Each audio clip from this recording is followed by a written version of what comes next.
Señor, gracias, Padre, por esta oportunidad, por poder reunirnos. Gracias por este encuentro. Proclamamos y declaramos que Jesús es el Cristo de este lugar. Declaramos que Jesús es el Cristo de nuestras vidas. Ahora pedimos que tú nos guíes, que tu Espíritu Santo es el que sea el que nos lleve a tu palabra, sea el que marque nuestros corazones. Dios, estamos aquí porque te amamos. En el nombre de nuestro Señor Jesucristo. Amén. Bien, yo quiero hablar, o quiero aprovechar esta oportunidad con ustedes a hablar un tema. Yo le pongo títulos a las predicaciones a veces, otras veces no, pero esta tiene un título y se llama Dinámica de vida.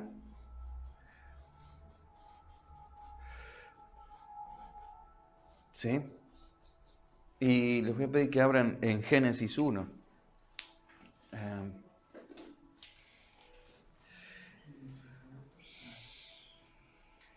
Y les voy a hacer interactuar un poquito. Vamos a leer del verso 26, vamos a leer al 30, pero yo les voy a ir pidiendo que me lean, no todo, sino versículo a versículo. Vamos a leer el 26, o uno de ustedes que me lea el 26. Entonces dijo Dios, hagamos al hombre nuestra imagen conforme a nuestra semejanza, y señoree en los peces del mar, en las aves del cielo, de los cielos, en las bestias, en toda la tierra, y en todo animal que se arrastra sobre la tierra. Gracias. Ese es el 26, solo el 26. ¿Alguien me puede decir qué está haciendo Dios acá? Creando. ¿Está creando? ¿Seguro? Está hablando, fantástico. Todavía no está creando. Está hablando porque, ¿qué dice al principio? Y dijo Dios. Puede que otra versión diga, bueno, y Dios dijo, no sé, o la acomode diferente, pero sí lo que remarca es que Dios en ese momento, en ese instante, está hablando. Dios dijo, Dios dijo, ¿sí? Es lo primero que hace Dios. ¿Y pero qué hace cuando está hablando? Porque todavía no está creando, el hombre todavía no es, pero sí lo está pensando, y lo está diseñando, lo está planeando. Entonces, hay un momento en el que cuando Dios habla, está diseñando y es parte de nuestra, hace una arquitectura. El hombre antes de ser, si uno compara las creaciones que se cuentan en las mitologías, el hombre es casi un accidente, ¿sí? O creado para servir a los dioses.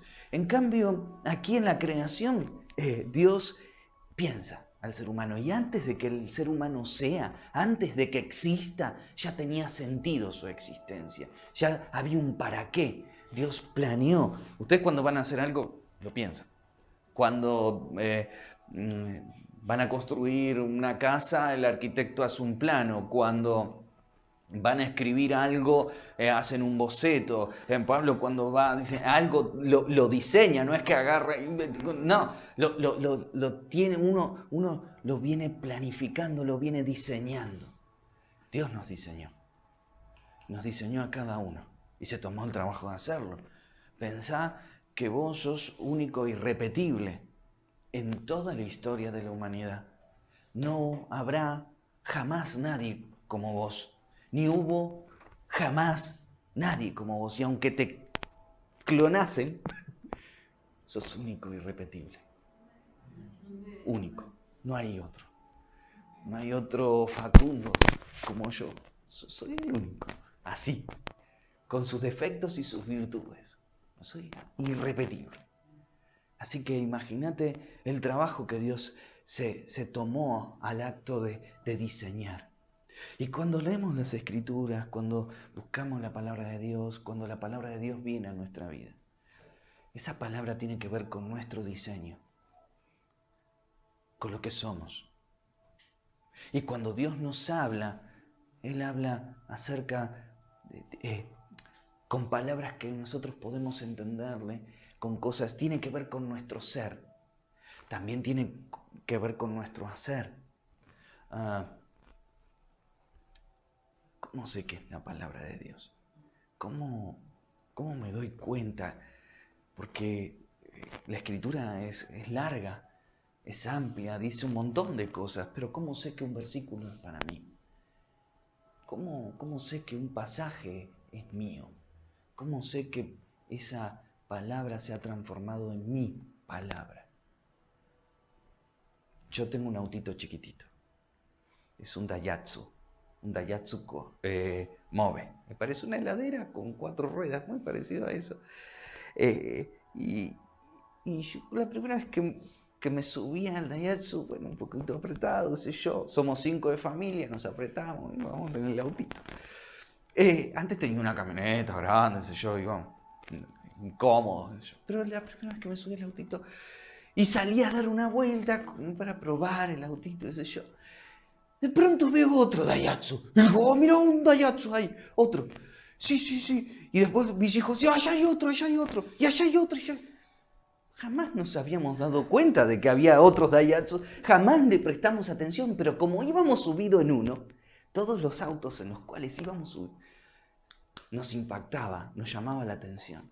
Pasa lo mismo con la palabra de Dios. O sea, cuando vos lees, hay una palabra que coincide, que hay una palabra que acopla, hay una palabra que sintoniza. Y esa que me llama la atención es porque tiene que ver conmigo. Es porque estoy montado justamente en lo que está pasando. Porque cada vez que Dios habla de lo que está pasando. No habla de cualquier cosa. No viene a decir, che, mirá, vos sabés que en los cielos la estoy pasando bárbaro. Yo soy genial, adórenme. Nunca van a encontrar a Dios diciendo eso. Cada vez que Dios se acerca a una persona, cada vez que una persona tiene una teofanía, cada vez que Dios le habla de lo que le está pasando. De lo que le está pasando a él y lo que está pasando alrededor. No vino a Moisés y le dijo, Moisés, mirá, yo soy un tipo genial, soy Dios, soy todopoderoso. No, le dijo, estoy escuchando que mi pueblo gime. Esa es la palabra que recibió Moisés. Andá y liberalos. Y cada vez que Dios aparece, habla de lo que está pasando y de lo que nos está pasando. Y la palabra que hace esa sintonía, esa vibración en nosotros, que hace eco, que no la podemos sacarnos de la cabeza, es porque tiene que ver con nosotros. Es porque nosotros estamos montados justamente en el sentido de esa palabra que Dios nos está dando. Verso 27. ¿Qué dice? Y creó Dios al hombre a su imagen, a imagen de Dios lo creó. Varón y hembra creó. Ahora sí está creando. Ahora sí. Dios creó todas las cosas que existen en el universo, las creó con la palabra. ¿Al ser humano lo creó con la palabra?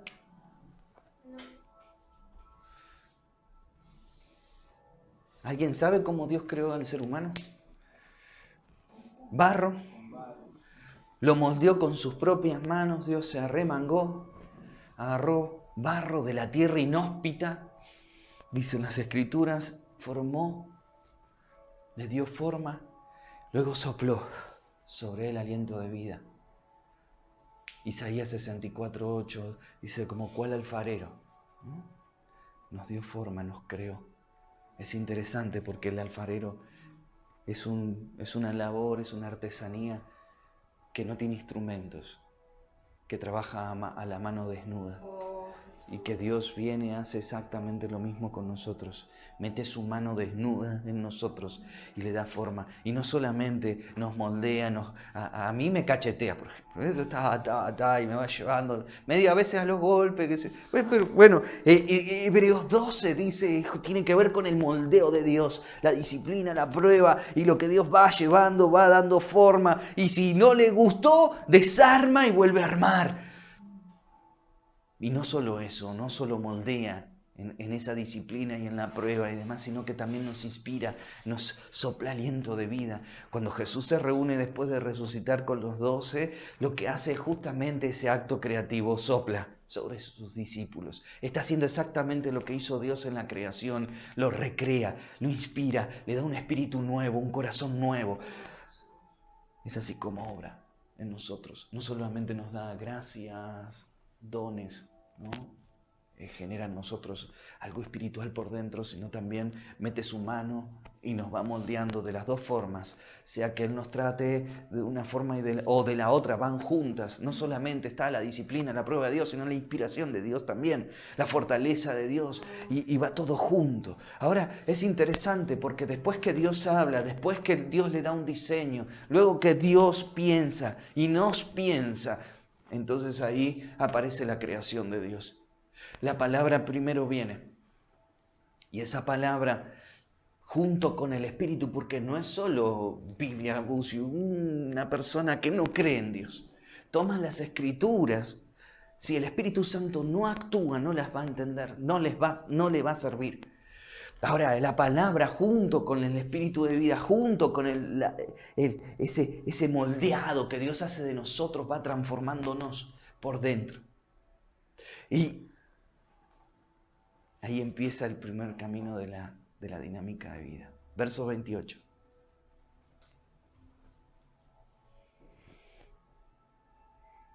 Y los bendijo Dios y les dijo: fructificad y multiplicaos, llenad la tierra y sojuzgadla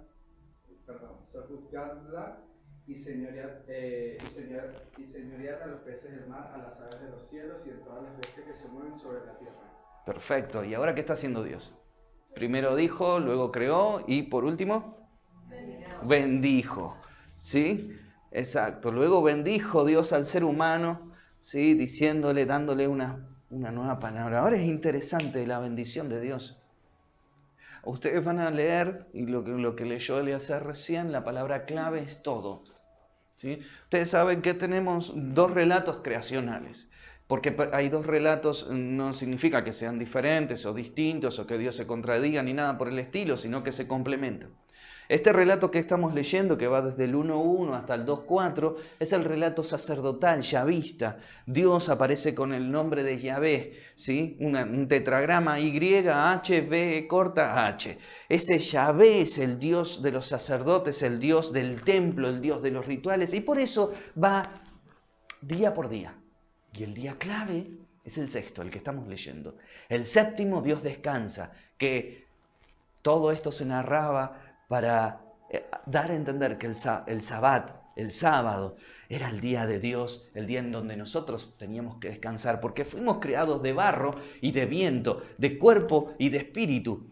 Entonces el ser humano es el único que puede estar delante de la creación representando a Dios y es el único que puede estar delante de Dios representando a la creación. Es como una interfaz entre el reino de los cielos y este mundo. Es por eso el séptimo día Dios lo que va a hacer la bendición es participarlo. Y lo participa de la vida. Entonces el ser humano está 6 días en la naturaleza representando a Dios y un día delante de Dios representando a la naturaleza. Y en esa bendición de Dios, en esa participación de Dios, a todo. Es interesante, la palabra clave todo, en el relato sacerdotal. En el relato yavista, en el relato elogista, que es la tradición profética que empieza desde el 2.5 hasta el último versículo, el capítulo 4, es una tradición que no pertenece al templo, no pertenece a los sacerdotes, pertenece a los profetas. Y tiene otra concepción, no es temporal, no avanza por día la creación, sino por espacios. Dios crea al hombre en la tierra inhóspita, ¿sí? Una tierra deshabitada, desértica, que subía un vapor, pero que no se podía sembrar nada. Entonces, una vez que lo forma de la tierra inhóspita, de esa sequedad, planta para él un huerto, que es el Edén. Edén significa delicia, ¿sí? Podemos traducirlo también como paraíso, un lugar, una huerta. Un lugar hermoso, un jardín para el hombre que había creado. Y en el medio de ese huerto pone 2 árboles. Ya es otra mentalidad, no es la de espacio que 7 días, ¿no? Ya esto tiene que ver con el espacio y no con el tiempo. Y por eso las dos las tenemos que ver juntas, porque son las dos cosas a priori que tenemos, espacio y tiempo. Acá la bendición de Dios no es todo. Porque la palabra clave no es todo. Eso pasa en el relato que nos leyó recién. Acá es bueno, delicioso. fruto apetecible. Porque la bendición de Dios es esto. Es abundancia. Todo. Acceso. Todo. Pero también es calidad. Es cantidad y es calidad.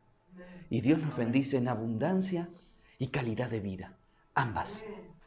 Y cuando recibimos la bendición de Dios, no recibimos escasamente, sino que tenemos una riqueza enorme de la cual contamos y de la cual gobernamos y de la cual señoreamos. Y no solamente riqueza, sino también calidad, porque no nos da un montón de porquerías, nos da un montón de cosas deliciosas, ricas y exquisitas para nuestra vida, lo mejor de lo mejor para nosotros. Esa es la bendición de Dios. Dice algo interesante entre paréntesis, ¿no? Es interesante ver que cuando Dios bendice al ser humano, le da un mandamiento en términos, cuando Dios lo bendice en cuestiones de cantidad, le da un mandamiento en términos positivos. ¿Cuál es el mandamiento en la tradición sacerdotal? Fructifíquense y llenen la tierra. Un mandamiento positivo es cantidad. Así que cuando Dios te habla de algo que sí tenés que hacer, es porque necesita multiplicar la cantidad. En el otro no. En el otro, ¿cuál es el mandamiento que le da al hombre? No comas. Es un mandamiento negativo, al contrario. Y cada vez que Dios da un mandamiento negativo, Él es porque quiere modificar o quiere aumentar la calidad de vida. Cuando Él te dice no, es porque está protegiendo la calidad de vida o está protegiendo la vida en términos cualitativos, no cuantitativos. ¿Se entiende? El no de Dios no es porque no, es porque quiere proteger la calidad. Ahora, cuando Él te dice hace tal cosa, es porque quiere aumentar la cantidad. Ahora, 29 y 30.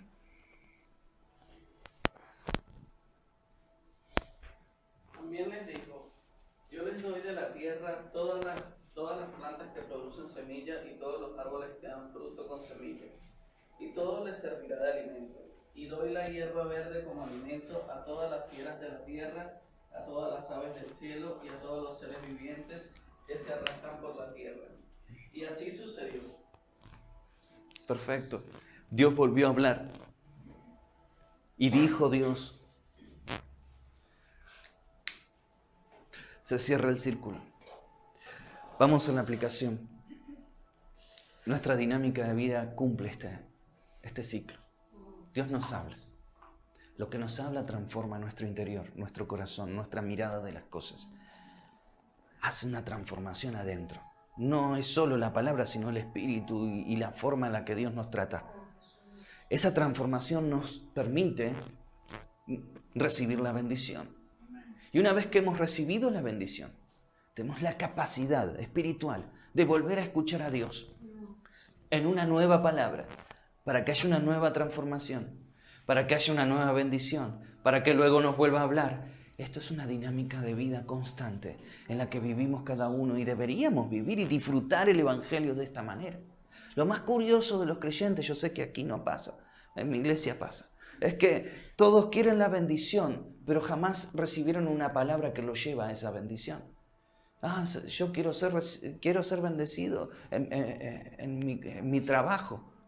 Perfecto. ¿Y qué palabra tienes al respecto? No, nada. ¿Qué palabra recibiste de parte de Dios? No, nada. Ay, hermano, ora para recibir palabra. Pedile a Dios, lee las Escrituras. El poder de Dios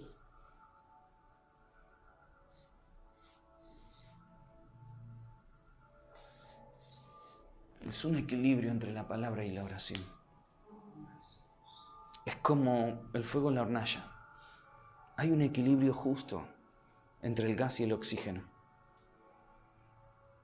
Si hay mucho gas, el fuego sale naranja.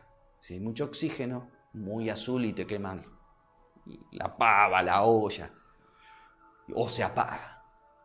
Tiene que haber lo justo, el equilibrio justo. Dios quiera que haya mucho de todo y seamos no solo una hornalla, sino fuegos encendidos que podamos incendiar todo lo que está a nuestro alrededor. Pero ese equilibrio, si no hay una palabra, no vas a ser transformado por dentro, no vas a poder recibir la bendición. Lo que recibís, muchas personas le piden a Dios dinero para volverse a endeudar. Muchas personas le piden que Dios los sane para volverse a enfermar. Créeme que también hay una dinámica de muerte que no la vamos a ver. Esta es la de vida. Funciona así. Dios te da una palabra, esa palabra te transforma y cambia en vos lo que necesitas cambiar para poder recibir la bendición. Y cuando recibís la bendición podés volver a escuchar y seguir avanzando en esta dinámica de vida. No esperes una bendición de lo cual no tengas palabra. Y si tenés una palabra, arraigala tan profundamente en tu corazón hasta que cambie tu perspectiva de ver las cosas, de sentirlas, tus sentimientos, tus ideas, tus tiempos, hasta que estés apto por dentro y por fuera para recibir la bendición de Dios en abundancia y calidad de vida, para volver a hablar, para volverla a escuchar. Esta dinámica, ¿y cómo la llevamos adelante? No se mueve sola, no la podés llevar vos solo. Esta dinámica funcionaba antes de la caída, ahora no funciona más. Hay un solo motor que puede hacernos mover esta dinámica. Cristo. Jesús siendo el Cristo. Cristo no es un nombre, no es una persona, es un título. Es el título, el ungido, el señalado, el untado por Dios. Jesús es el Cristo. Mateo 16, 16. Mateo 16, 15. ¿Y quién dice vosotros que soy yo? 14, 15. Algunos dicen Juan el Bautista, otros el profeta Jeremías y otro Elías. ¿Y ustedes qué dicen? Tú eres el Cristo, el Hijo del Dios viviente. Bienaventurado eres Simón Pedro, porque esto no te lo reveló carne ni sangre, sino mi Padre que está en los cielos. Jesús es el Cristo. ¿Y qué significa eso? ¿Qué significaba? Había 3 poderes gobernantes y Dios utilizaba para manejar a su pueblo 3 cosas fundamentales. Había derivados dentro de cada una de ellas, pero eran 3 cosas importantes. Usaba al rey, obviamente, ¿sí? Que era el que defendía y ejercía el juicio, porque el rey va a ser una evolución, digamos, de lo que eran los jueces que ejercían el juicio de Dios.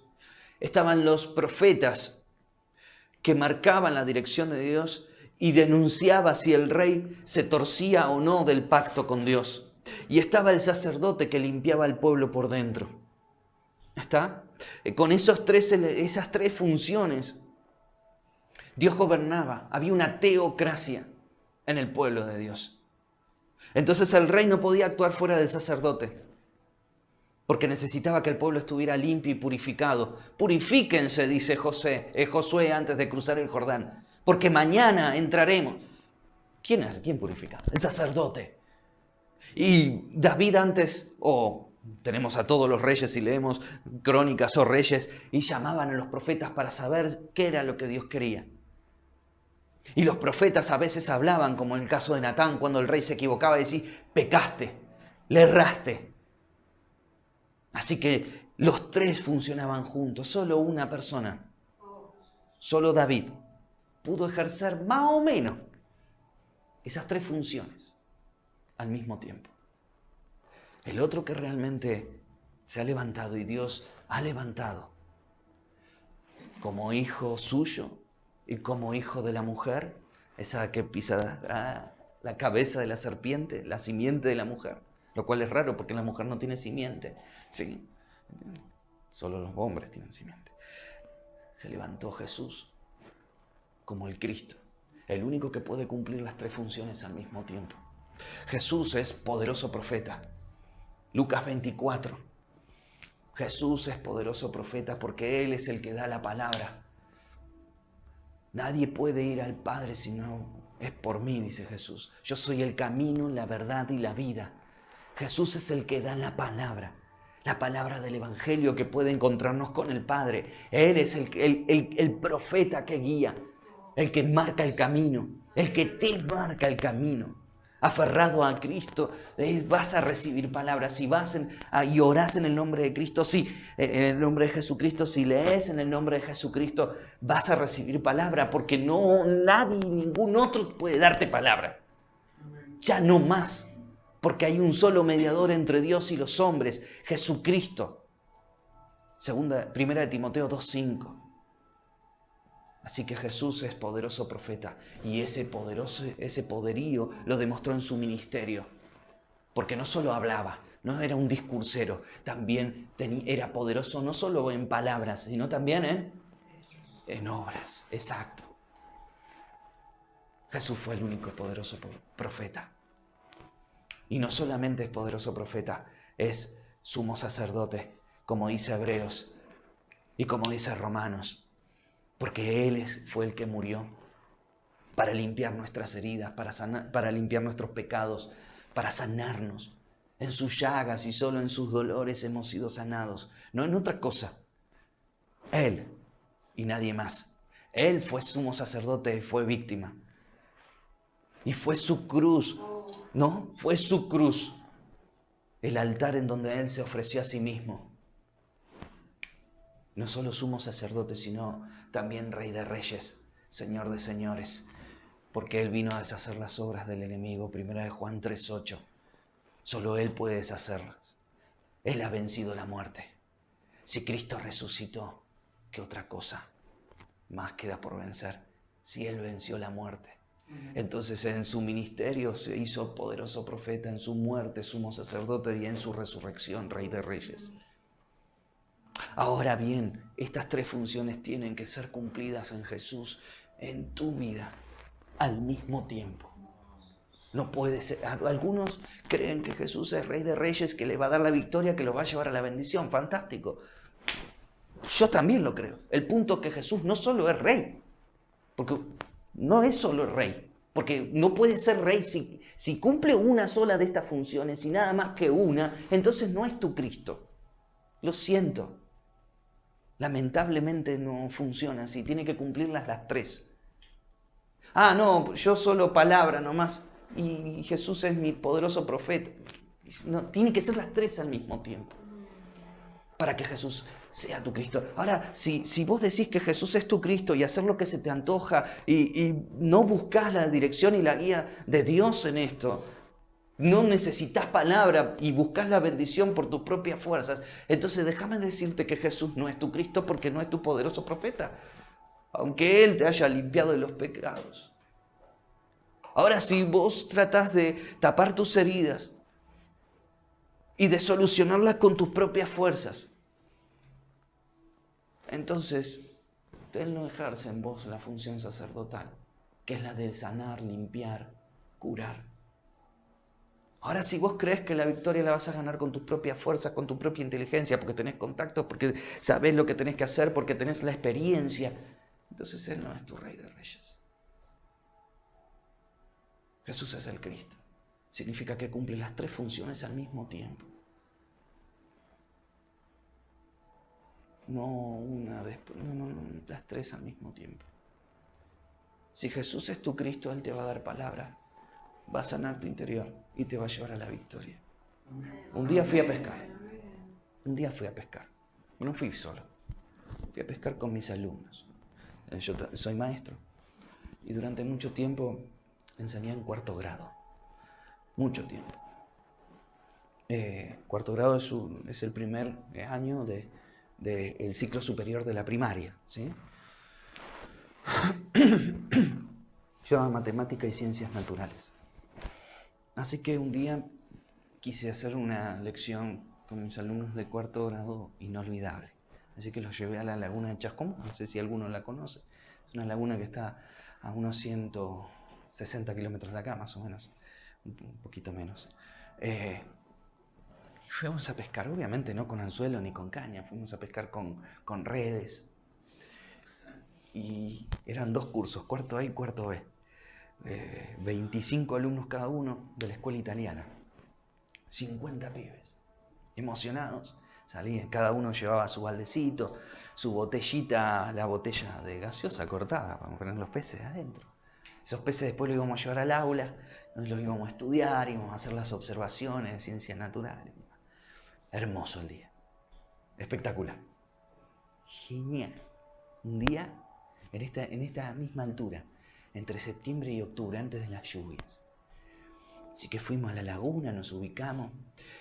Yo te quiero decir que no es una cosa encantada, ¿no? Si uno está como loco viendo que nadie termine ahogado en la laguna, que no se pelee, ¿no? Entonces llevamos un maestro cada 10 pibes, así que éramos unos cuantos ahí vigilanteando todo porque era medio arriesgado, vamos a ser sinceros.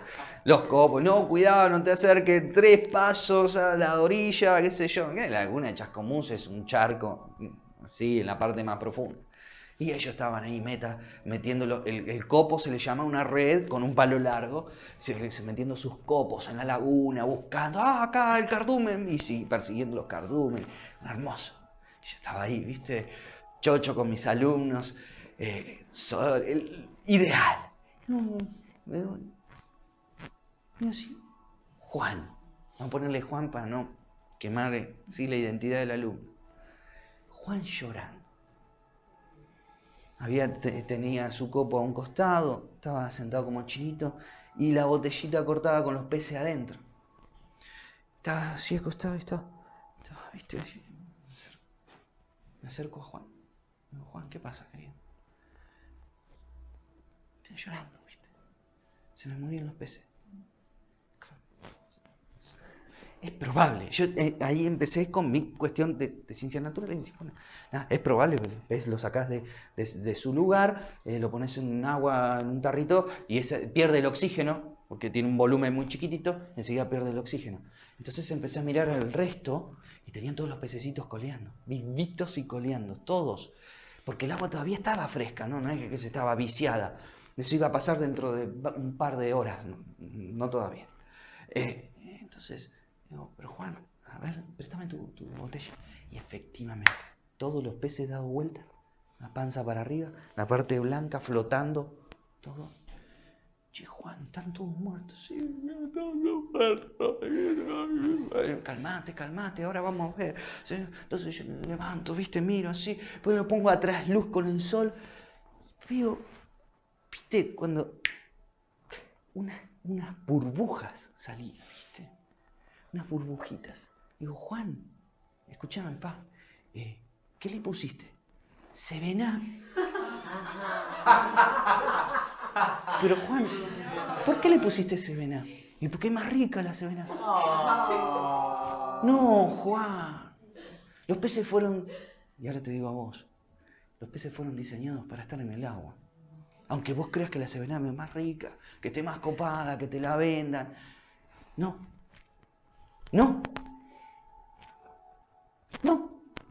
Están diseñados, pensados por Dios, creados por Dios para ser bendecidos dentro del agua. Nada más. Pero nosotros tenemos ideas mejores. A veces pensamos que tenemos otras cosas que estarían buenísimas, que aparte de Dios, ¿no? Decir, sí, Dios está fantástico, pero hay otras cosas también, que la verdad que sí, que mirá, y queremos nadar en Sevena.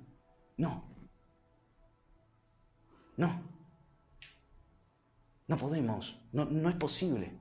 Vos sabés que sacás el pececito fuera del agua y ya sus opérculos casi ni se mueven, bueno, al revés, así. No se mueven. Y ese pescado no necesita maguita.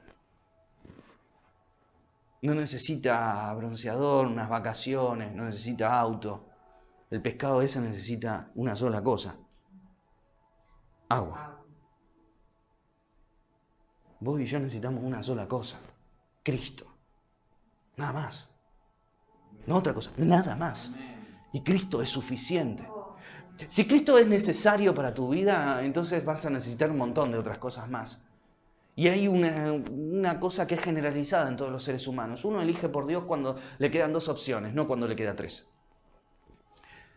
Si vos en tu vida te queda dos opciones, morirte o Dios, entonces ahí vos decís, sí, Dios, claro, y sí, Dios. Ahora si te quedan tres, morirte, Dios y bueno, drogarte, vas a elegir la tercera.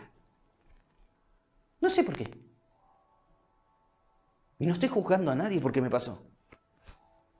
Hasta que no llegué a una bifurcación y hasta que no me quedaron dos, o me mato Dios, no elegí por Él. Por eso Cristo no es necesario, es suficiente. Es lo único que necesitas. No necesitas otra cosa. No necesitas una pareja, no necesitas... estaría buenísimo, pero eso es bendición. ¿Sí? No necesitas más guita, no necesitas otro trabajo, no necesitas un auto. No necesitas. Necesitas una sola cosa. Una. Y si estás en esta dinámica de vida, eso es lo único que necesitas. Entonces, porque Cristo es suficiente. Y en esta dinámica de vida es como estar en el agua. Sos un pez en el agua, un ave en el cielo, un árbol arraigado en la tierra. Sos eso, no otra cosa. Entonces tenés todo lo que necesitas. Y vivís en abundancia y calidad de vida. En profundidad, intensamente, con pasión. Te sentís vivo. Solo Cristo. Cristo es suficiente. El resto es bendición. Viene. Si vos estás en esta dinámica, viene.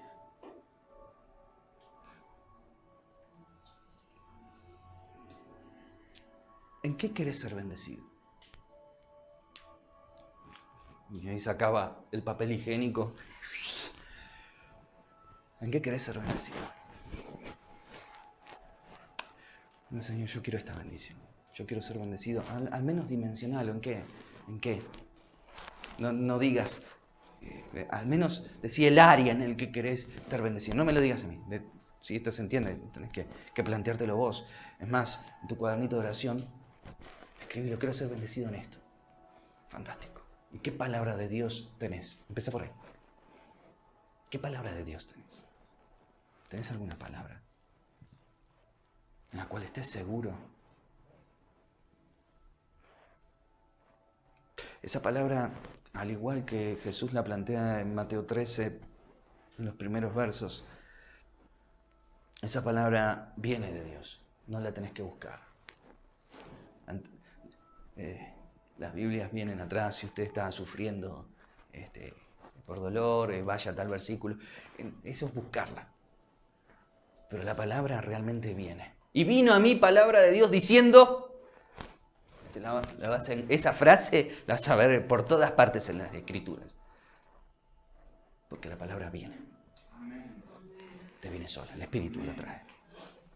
Una vez que la tenés, que ha caído. ¿Recuerdan la parábola del sembrador? 4 momentos. La semilla cae. Esa semilla tiene que arraigarse, tiene que crecer y tiene que llevar fruto. 4. Es un proceso. Y cada uno de esos procesos puede ser interrumpido. La primera de todas, y acá viene mi introducción a la dinámica de muerte, lo primero que va a hacer Satanás, afanarte esta palabra. Si no la tenés, no podés disfrutar de esta bendición.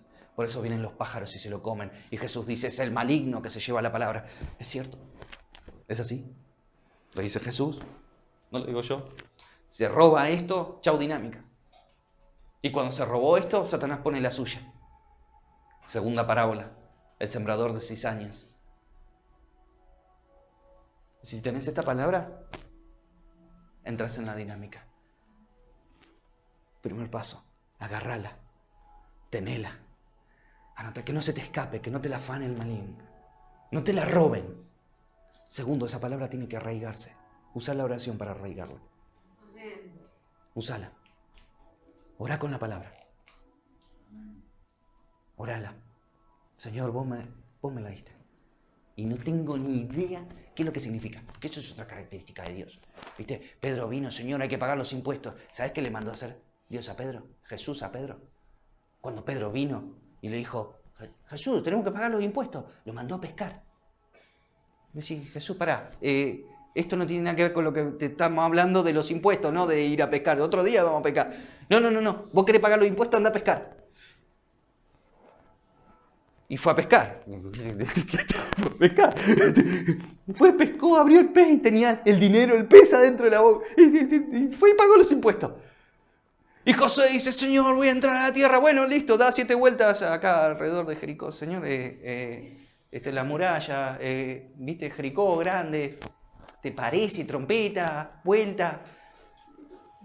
Entre la palabra de Dios y lo que te está pasando no existe relación. No la va a tener. Por eso la tenés que arraigar profundamente hasta que cobre sentido. ¿Sí? Porque la palabra de Dios no responde a tu lógica resolutiva. ¿Está bien? Porque a veces oramos, Señor, quiero que resuelvas esto así. Y si vos resolvés eso así, te va a volver a estar, en 3 meses va a volver a estar en el punto de partida. Entonces lo vamos a resolver así. Y para nosotros lo que nos está diciendo no tiene nada que ver una cosa con la otra. No tiene nada que ver. Señor, vas a ser un rey, sí, tengo que morir en una cruz. Y se te cruzan los cables, porque no esperaban que se muriera en la cruz. Voy a hacerte testigo a todas las naciones, dijo a Pablo, y lo llevó preso a Roma. El Señor, ¿hay otra forma? No sé, no lo sé. No sé si hay otra. Es la de Dios. Entonces, entre lo que Dios dice y lo que te está pasando, no hay absolutamente ningún tipo de lógica. No corresponde a tu lógica. Nosotros tenemos una lógica resolutiva, ya por acumulación de experiencia, concepto, estudios, lo que sea. Tenemos un problema y lo resolvemos con una determinada lógica utilizando determinados criterios. Dios no, los respeta. No sé por qué. Y nos vuelve locos. Entonces tenemos la palabra, la tenemos que arraigar y oramos. Señor, no entiendo una jota de esta palabra que me estás dando, pero yo la creo, no tengo ni idea. Abrímelos. Y ahí la palabra recibida, que no es buscada, va transformando, va abriendo, va conectando y después hace ¡ping! Ahora entiendo. Con la oración arraigas la palabra. Con la profundización de esa palabra. Va echando raíces, porque si no, se seca. Y la primera dificultad, donde sale el sol, dice la parábola del sembrador, esa se secó, no echó raíz. Y si no echa raíz, esa palabra se trunca. Después, para la bendición tiene que crecer. Pero si crece mucho, no echa fruto. Así que lo que pasaba era que competía con las otras plantas. Entonces una planta que compite con la otra por su luz, pone todas sus energías en hacerse alta, pero no en tirar frutos. Y vos decime, lo que vas a comer va a ser el fruto de la planta, ¿eh? ¿Está bien? Entonces crece y esa pelea con las riquezas de este mundo no nos dejan llegar a la bendición. Con los placeres, las riquezas. Una vez que arraigaste la palabra, la tenés que poner en práctica. Pero ahí aparecen otras cosas. Señor, Señor, yo te pedí Señor, yo te pedí un auto nuevo. Y vos me mandaste a levantarme a las 6 de la mañana. No sé qué tiene que ver. Temprano te buscaré. Yo no sé qué tiene que ver esto con un auto. Me hubiese dado el pasaje de Ezequiel, donde ve carros de fuego, qué sé yo. Pero me diste temprano. Bueno, me voy a levantar temprano. No sé lo que sí. No sé por qué. Ahora, si vos no te levantás temprano porque Sabanás te tiene atrapado y no podés levantarte y la almohada te hunde y te acostaste tarde, que te quedaste escuchando música, no te podés levantar temprano. Y bueno, estás compitiendo lo que Dios te está pidiendo con lo que vos querés. Entonces te vas en vicio y no llevas fruto. Pero si lográs ponerlo en práctica, si corres un poquito y le crees a Dios, vas a llevar fruto y vas a disfrutar de ese fruto. 4 pasos. La semilla tiene que ser... La semilla cae, viene. Tiene que ser arraigada, tiene que crecer y tiene que llevar fruto. Y vamos a poder vivir en esta dinámica de vida. ¿En qué querés ser bendecido? ¿Tenés una palabra? Arraigala. Llévala a la práctica y vas a ver que funciona y que Dios es fiel. Señor, gracias. Jesús, tú eres nuestro Cristo. Jesús, tú eres suficiente. Así como los peces necesitan del agua, nosotros necesitamos de ti. Tú eres suficiente para nosotros. No necesitamos otra cosa. Solo tú. Y así como los árboles tienen que arraigarse en la tierra para llevar fruto, queremos arraigarnos en ti profundamente. Que tu Espíritu Santo transforme, nos hable, nos ayude, camine al lado nuestro para arraigarnos, para disfrutar de esta dinámica de vida. Así como las aves tienen que estar en el cielo y son plenas allí, nosotros somos plenos en ti. Nos sentimos libres, nos sentimos nosotros mismos, sentimos que podemos desplegar nuestras alas, que podemos volar, que podemos ser todo lo que vos diseñaste que fuéramos. Déjanos disfrutar, oh Dios, de esta dinámica que tú has pensado y que ha sido desde siempre el lugar donde tenemos que estar. Declaramos nuestra fe, que Jesús es el poderoso profeta que nos trae esa palabra. Declaramos nuestra fe, que Jesús es el sumo sacerdote que corrige nuestros errores, limpia nuestros pecados, borra nuestras maldades, que nos restaura, nos sana y que por su llaga hemos sido sanados y curados. Que su sangre, oh Dios, vertida sobre en esa cruz, se vierta sobre nuestras vidas. Reconcílianos a tu pacto, a este diseño, a tu salvación. Y también declaramos nuestra fe. Creemos que Jesús es el Rey de Reyes, Señor de Señores, que está sobre todo principado y potestad, que está defendiéndonos frente a todo mal que se arma en nuestra contra, defendiéndonos y disipando toda tiniebla a nuestro alrededor, sujetando todo espíritu inmundo que esté pronto a atacarnos, o a todo león rugiente que quiera devorarnos. En su nombre avanzamos hacia la bendición, hacia la victoria, hacia la respuesta. Jesús es nuestro Cristo. En su nombre oramos. Amén.